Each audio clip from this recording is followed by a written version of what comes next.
Hi, I'm Alex Cologne, this is Sasha Segan, and you are watching One Cool Thing. This is PC Mag's daily show, where we show you one of the things that we are testing in the lab. Today's cool thing is the all-new 2018 version of the Amazon Fire HD 8. So you could see here we have the regular version. We also have below it the Kids Edition. So if you have any questions about the tablets or any other thing that we're talking about, feel free to leave a comment. And if you're watching this now on Facebook Live, we'll read them out. If you're watching this later on YouTube, you can leave a comment there. We'll also read those. And let's get started talking about this tablet. So this is the Fire HD8. Yep. It looks and feels very similar to the Fire HD8 from last year. And so we were just discussing it. As far as we know, as far as we can tell, as far as Amazon has told us, there really isn't much of a difference with this one and last year's model. No, it pretty much is last year's Fire HD8, but with an upgraded front-facing camera. The thing about this product space is that there is, as far as I can tell, and I've looked at a lot of products, nobody else making a good tablet under $100. Right. There's a lot of random Chinese brands you can find on Amazon, but they're all crappy in some profound way. So Amazon really has no competition down at this $80 price point in terms of an actual quality product. And so they don't have a lot of impetus to push the product very far forward every year. So this year, we have pretty much the same HD8 as last year. It's got a 1.3 gigahertz MediaTek processor. Right. We have dual speakers down here, comes in some colorful colors, 2 megapixel camera on the back, micro SD card slot over here. Takes up to 400 gig cards, because that's the micro SD card spec. And the upgraded portion this year, 1280 by 800, 8-inch screen. The upgraded portion this year is that this front-facing camera has gone from VGA to 2 megapixels with 720p video, and that is largely to support Amazon's drop-in video calling function. Right. Because one of the things that they introduced last year as software that I think is absolutely brilliant, actually, is the show mode. And let me show you show mode. Let's put on show mode.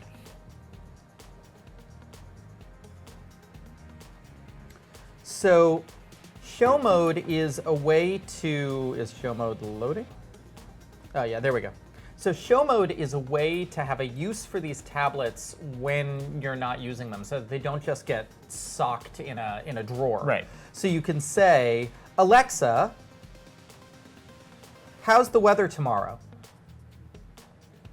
Tomorrow in Midtown, there will be partly sunny weather, with a high of 78 degrees and a low of 63 degrees. So basically this tablet is an Echo Show now. Right, and so one thing that we haven't spoken about yet is the price.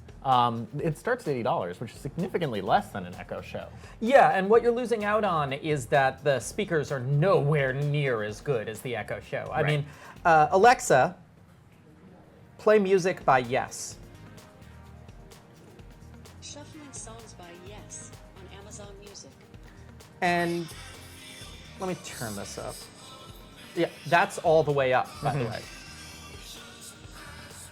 And I mean, aside from the lack of volume, it just doesn't sound very good. Well, you don't like Yes, but and that's part of the problem. But it also, yeah, it doesn't sound very good. The Echo Show is much more full. It's much more room filling. It's much more of a speaker. Right. Whereas this is an Alexa device that is adding bananas to your shopping list, or setting timers and alarms, or telling you what the capital of Colombia is. So let's just talk a little bit more about the price. So the base model is $80. Yes. Now that gets you 16 gigabytes of RAM. Storage. Storage. Sorry. 1.5 gigs of RAM on all the models. Yes. Yeah. And you are also getting, for that price, ads on the lock screen. Right. There are a lot of price tiers with these Amazon products. So for $80, you are getting it with ads. It costs $15 to get rid of the ads, basically. No matter which model. No matter which model. And then for an additional $30, you can go from 16 gigs of storage, 11 gigs free, to 32 gigs of storage, and we don't have the 32 gig model, so I can't tell you how much is free. That's $15 to get rid of the ads, $30 to upgrade the internal storage. The reason you might want to upgrade the internal storage is that not everything can be stored on an SD card. Most notably, if you are offline downloading Netflix. Right. In general, there are reports that Netflix doesn't want to use the SD card, and so you may want to get the bigger storage model. And then for a $50 upgrade, you get this kids model, which basically consists of a big rubbery case, Right. a year's worth of subscription free time content, which is a $36 value, and a 2-year no questions asked, you break it, we don't care how, we'll give you a new one warranty. And so what is the warranty on the non-kids edition? What is the warranty on the non-kids edition? I believe it is 90 days, and I believe it is not no questions asked. So, I mean, even if you don't have kids, if you're the kind of person who breaks things pretty often, this is not a bad deal. Yeah, although they do sell the warranty separately, I Right. believe, for, hang on, it should be up here, yeah. They sell the warranty separately for $20. So if you're just someone who breaks things, you don't have to pay $50 to go all the way with the kids edition, you could just get the warranty for $20. Although, one more thing, the kids edition does come with a 32 gigabytes of storage. Yes, it is the larger, it's the larger version. Should we take some questions? Yeah. Just to clarify, is there Bluetooth in case you wanted to use a speaker to boost up the audio? Yeah, it's got Bluetooth. I'll show you. Here's the Bluetooth setting. It's Bluetooth 4.2. So if you want to hook it up to other Bluetooth devices, you absolutely can. There's also a headphone jack. And yep, there is an absolutely bog standard headphone jack here. I mean, what this always strikes me as being primarily for is children's backseat entertainment. This is for kids especially to play videos on and play relatively basic games on while being stuck in traffic in whatever rush hour city of choice you live in. And that's why in our review you are stressing that people interested in this should probably buy the 32 gigabyte model, because if you do have kids in the back seat and you want to download a bunch of things from Netflix beforehand, you want to make sure that there's enough storage to do it. Right, and this is a Wi-Fi tablet, not a cellular tablet. So if you are not within Wi-Fi range, you have no network connectivity. Right. And now one of the things I want to point out. So here, let me turn off show mode here. So like all Amazon tablets, this is running Amazon's OS, which is basically a super proprietary version of Android. Yeah, I mean, it looks nothing like Android. It looks nothing like Android, but it's based on Android 7.1. And you have this interface, which consists of how do you want to consume your Amazon content. And now you can put non-Amazon content on here. You can sideload APK apps. You can drag and drop music and video files and play them in third-party music and video players.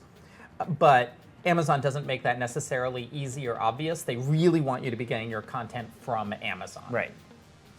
Now, what about performance? Because this hasn't changed performance-wise from last year's model. Yeah. So what exactly can you do with this? Can you play a lot of games? You can play games, but not really heavy ones. I would really go for the kind of the kind of Alpha Bears, Candy Crush, Where's My Water sort of puzzle, and Toca Boca for kids. Stuff that doesn't require intense dynamic graphic rendering. You're not gonna play Fortnite on this thing. Right. Yeah. Looks like we have a question. So to sum up, why would someone buy this over an iPad? Because it costs $80. Because an iPad costs 4 times the price of this. So, yeah, if all your needs are to basically consume Amazon content or consume content that you've sideloaded over onto here, if you just want to play some games and watch some videos and listen to some music, then and the difference between $80 and $329 is a meaningful thing to you, then you get this tablet. Yeah, I actually don't necessarily see these as, like an Amazon Fire versus an iPad. They're very different things. Yeah, an iPad is a computer. I mean, there's that "What's a computer" ad that Apple had a little while ago, and the iPad is a full-fledged computing platform, whereas this is a bite-sized little media tablet. Yeah, so speaking of bite size, I mean, what do you think about the size of this for reading books? Can it replace an e-reader?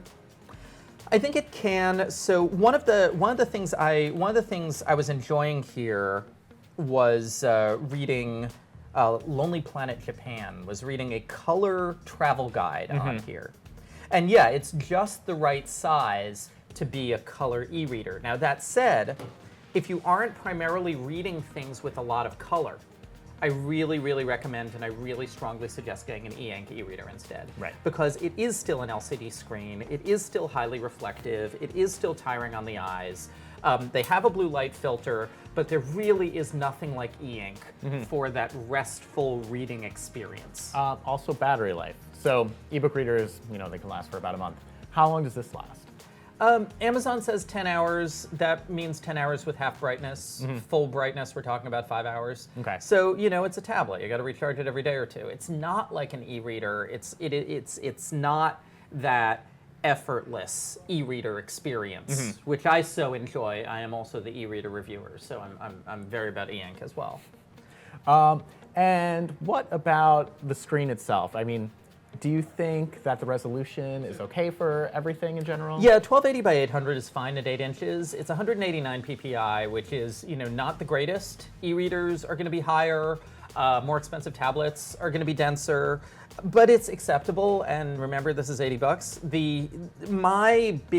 My only problem with this screen is that it isn't very bright, and so.